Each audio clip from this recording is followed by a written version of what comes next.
Hi, my name's Ishmael and today we're going to be talking about why it's important to help yourself before you struggle to help other people. A lot of people go through life and they start helping people. They start trying to help people to achieve something before they can achieve it themselves. Or even if they've achieved it themselves, that's absolutely fine. Most people do. But they try and help other people through life before they have helped themselves fully. They might have helped themselves become exercise fanatics, they might be a fit body, and they might be like, well, I have a very good body so I can help people get a very good body. This is what people often do, but sometimes people don't do this. There is a saying which says, first take the plank out of your own eye so you can see clearly to take the splinter out of your brother's eye. This quote is by Jesus. Now, the reason I brought this quote up is because it's a very prime example of what people need to do. If you are struggling with things yourself, you shouldn't be helping people. So a lot of people, they are fit and they are healthy, but the biggest problem is that a lot of these people, sorry to use the fitness industry if you're fitness industry, but a lot of the people in the fitness industry might go through and they might get a fit body, and their body is really nice and healthy, and they're really good and fit and healthy, looks-wise. But then there is the thing that people like Joe Wicks, for example, he was doing all this 15-minute training, 15-minute meals, 15-minute this, and everyone was like, Joe Wicks, Joe Wicks, Joe Wicks, he's amazing, he's amazing, he's amazing, look at his body, look at his results, it's absolutely fantastic. Great. One problem. He had only done it for a short period. He found a way to get from here to there very, very quickly. And he said, this is amazing, it gets amazing results, it's very good, it's very healthy, keep doing this.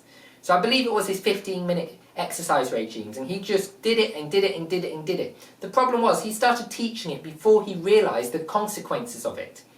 Now, not to be horrible, but what happened to him?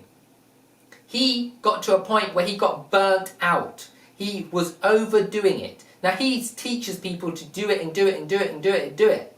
But the problem is that he didn't find out until 6 months, a year, 2 years later that actually it had bad effects on the body. And after a while, it would find that his body was getting tired, it was getting weak, it was getting pulled down, and he had to stop. He had to stop his live training, he had to stop for a while.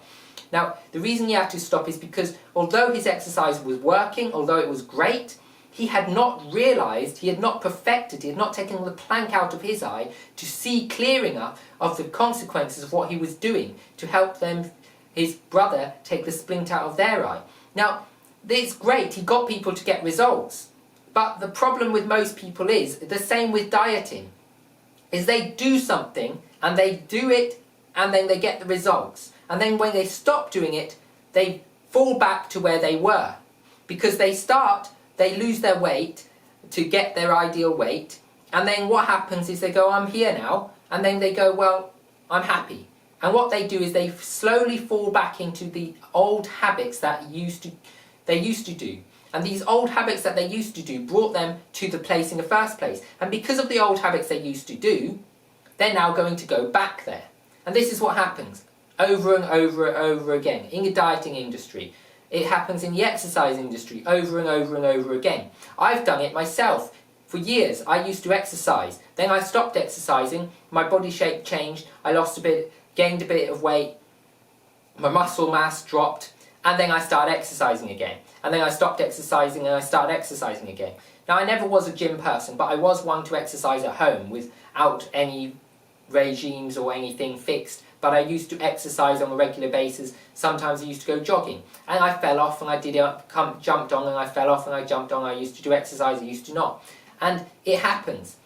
But the problem is that I could have taught people how to get extra fit. I could have taught people how to do 1,000 sit-ups. I could have taught people how to do 500 push-ups in a day. I could have trained people to do that. But the thing is that I couldn't maintain it because I wasn't actually realising why I was falling back, or the consequences of doing it and how it put so much strain on my body. I was getting health issues.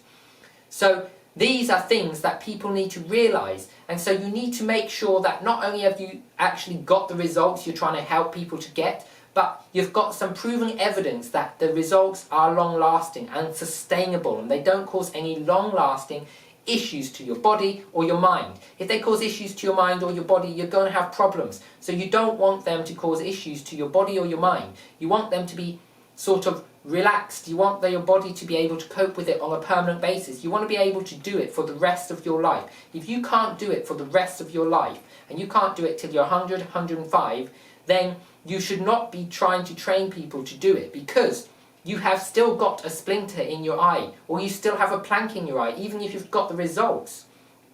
Just because you have something in your eye doesn't mean you haven't got the results.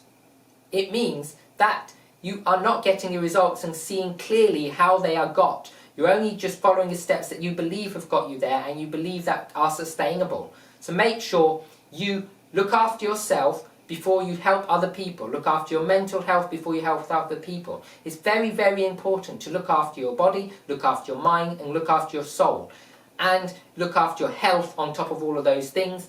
Because if you can't look after your health, body, mind, soul, etc., then you're not going to be able to look after other people. So one way you can start looking after yourself is by looking after your environment. Make sure your environment is looked after. If your environment is cluttered, then the chances are your mind is cluttered. You need to declutter your environment. Once you declutter your environment, your mind will become clearer, and you will have automatically decluttered your mind. Now, once you've decluttered your mind, that's great. You need to do this with everything that you can think of. If you think there is an issue, any part of your life, try and solve it first. Once you have solved the issues and have a balanced life, then, and I believe only then, once you have a balanced life, is it okay to start helping other people? And that's even if the people you're helping are in the health industry, for example, like I said, they are trying to get a body like yours, and you have a good body. But if you have a cluttered mind and you have mental issues in your life, or anything like that, you shouldn't be helping people with their body, because you have issues yourself. You need to get your own issues sorted to some extent. Obviously, not every issue can always be sorted, but you need to get your own issues sorted to some extent. Once you have them sorted to some extent and you have a balance overall in your life, then you can help people in the area that you're good at. And then you can help them along their journey and make sure that they are going to get results which are going to be long-lasting and not just short-term. If this was useful, like, subscribe and whack the bell notification icon to get notified of videos coming out each and every week. Don't forget to comment below and let me know what you're thinking. Make sure that you interact, because if you interact, you'll learn. And if you don't understand something and you want to learn more, then the only way you can do is by asking questions. If you ask a question, drop it below, and I'll respond to every single comment you drop below.